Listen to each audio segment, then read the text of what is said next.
আজকে খালিয়া রাজার administration school মাঠে লিজেন্ড ক্রিকেট টুর্নামেন্ট 2026 এখানে আজকে সকালে শুভ উদ্বোধন ঘোষণা করছি এবং যারা অতিথি আছেন মাদারীপুর থেকে যারা আগত, ঢাকা থেকে যারা আগত, গোপালগঞ্জ থেকে যারা আগত, সবাইকে আমি স্বাগতম জানাই এবং সুন্দর একটি ম্যাচ এবং সুন্দর একটি মুহূর্ত উপভোগ করার জন্য সবাইকে আমি আমন্ত্রণ জানাই এবং সবাইকে ধন্যবাদ জানাই। ধন্যবাদ জানিয়ে আজকে খেলার শুভ উদ্বোধন ঘোষণা করছি।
আরে ভাই সামনে বল দাও, এদিকে বল দাও,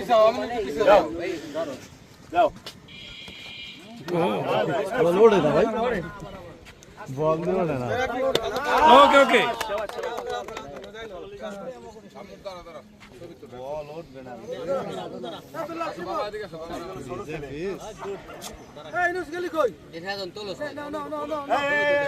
ফটো সেশন অনুষ্ঠিত হচ্ছে। আরে শালা তুই হয়ে গেল, তুই আমার কাছে আয়, কালাই পাশে দাঁড়া। ভাই ক্যাপ্টেন ক্যাপ্টেন ভাই যত নিঃশ্বাস আর কি হ্যাঁ তাই কি